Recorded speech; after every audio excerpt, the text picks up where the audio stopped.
Olá, eu sou o Natan e junto com a professora Herrera sou responsável pela publicação do artigo Aplicação Web para obtenção de parâmetros do circuito equivalente de transformadores monofásicos.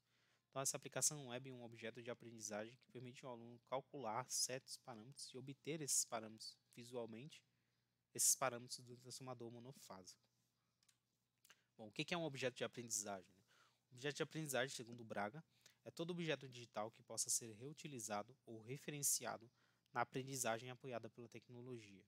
Então, é um objeto digital que apoia o aprendizado do aluno em certo conteúdo. Então, é um objeto que tem o objetivo de apoiar o aluno e de ajudá-lo a aprender aquele conteúdo. Então, esse objeto de aprendizagem que nós apresentamos, né? Ele calcula certos parâmetros do transformador, ele calcula o circuito equivalente do transformador e apresenta ele graficamente para o aluno, já com os resultados, né? O aluno insere ali os dados do ensaio e já tem devolvido para ele o circuito montado, e não só um circuito, mas 5 tipos diferentes, já com os valores calculados. Então, por que nós criamos esse objeto de aprendizagem? Existe outro nessa linha? Então, existem outros sim, que calculam parâmetros do transformador. Esse primeiro ele apresenta graficamente várias interações com o transformador e como funciona um transformador.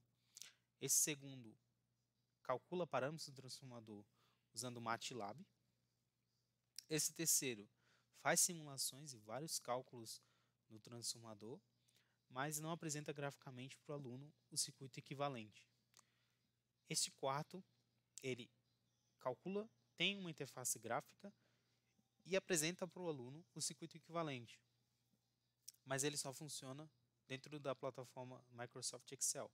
Então, ele funciona em VBA.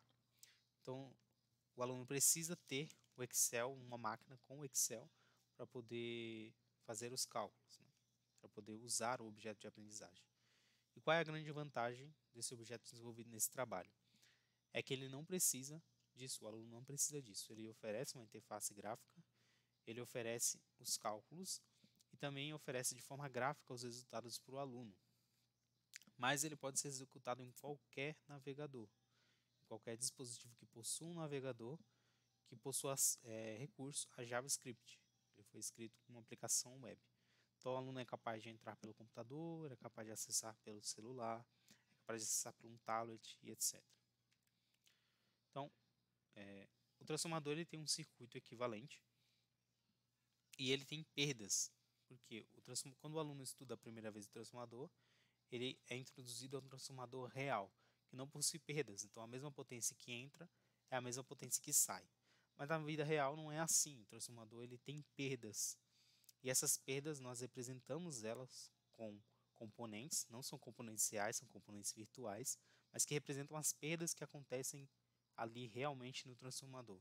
São as perdas no cobre por aquecimento, que são essas resistências, a perda por corrente parasita, que é uma corrente que corre que não deveria estar correndo, é representada por essa resistência RC, a perda por esterese, que é uma perda de magnetização e desmagnetização, e esse tempo de desmagnetização do transformador é representado por essa indutância XM, e o fluxo de dispersão, que são fluxos que passam pelo primário, mas não passam pelo secundário, ou que fogem da área do núcleo e etc. Então, essa é a tela do objeto de aprendizagem, onde o aluno digita os dados do ensaio que ele fez. Para conseguir esse circuito equivalente, nós temos que fazer dois ensaios no transformador. Um ensaio de circuito aberto e um ensaio de curto-circuito, onde nós curto-circuitamos ou deixamos aberto, né, um dos lados do transformador, e aplicamos tensão e corrente e medimos a potência com um watímetro. Então, a partir disso, nós temos os parâmetros, a potência, a tensão e a corrente nos dois ensaios e podemos calcular esse circuito. E é isso, essa é a proposta desse objeto de aprendizagem. Então, o aluno digita os dados do ensaio de circuito aberto, a tensão, a corrente e a potência, e digita os dados do ensaio de curto-circuito, a tensão, a corrente e a potência, e indica se essa medição foi feita no primário ou no secundário, tanto para o ensaio de circuito aberto quanto para o ensaio de curto-circuito. Também o aluno indica a tensão nominal do primário e a tensão nominal do secundário. Em seguida, o aluno clica em calcular e a aplicação já devolve esses parâmetros calculados, né? Como funciona no aplicativo? Essa é a tela inicial do aplicativo, vou atualizar a página. Essa é a tela inicial. O aluno digita então os parâmetros do transformador.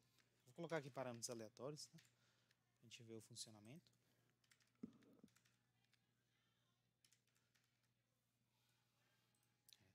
E ele indica se aquele ensaio foi realizado no circuito no lado primário do transformador, o ensaio de um circuito aberto, ou no lado secundário. E também informa se o ensaio de curto-circuito foi feito no primário do transformador ou no secundário. Só que é muito importante porque se você realiza uma das medições no outro lado, o cálculo muda. Então o aluno precisa colocar corretamente. Isso aqui também é um ponto de aprendizagem, o aluno colocar de forma incorreta e ver a diferença que vai dar no cálculo, o que vai acontecer, né? Então o aluno pode aqui rapidamente, né, fazer essa modificação, ver a diferença que daria se o resultado se o teste fosse outro, né? Então o aluno tem que informar esses três parâmetros, né, a tensão, a corrente e a potência, tanto do ensaio de circuito aberto quanto do ensaio de curto-circuito, e informar a tensão nominal do primário e a tensão nominal do secundário, tensão real, né, do transformador. Vou informar aqui uma fictícia, só diminuir essa tensão. E o aluno clica em calcular.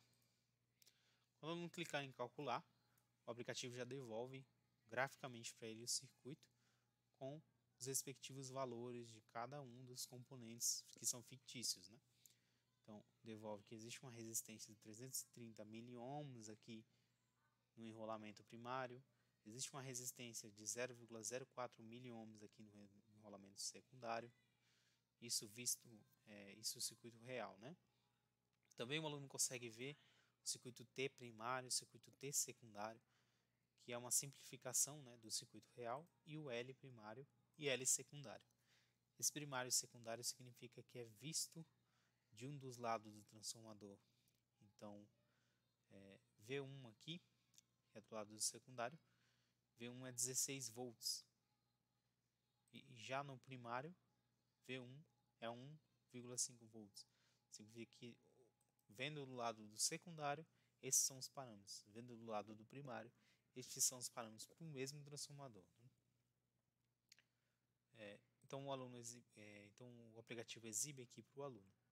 O aluno pode voltar para a página inicial, digitar novos valores e calcular mais uma vez. O aplicativo tem um reconhecimento aqui de se o campo estiver vazio, ou tiver letras, ou não pode ser menores que zero, se o valor for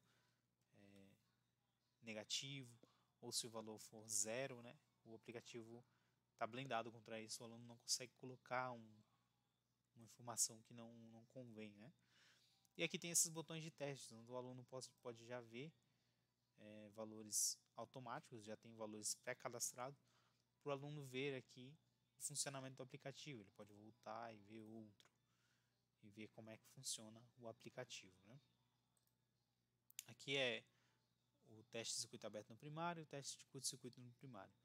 Teste de circuito aberto no primário, teste de curto-circuito no secundário. Então, cada um deles aqui é uma das 4 situações daqui.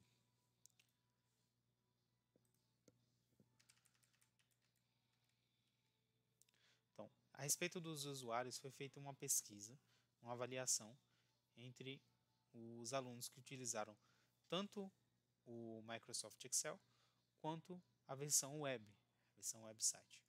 E esses são os resultados que nós tivemos.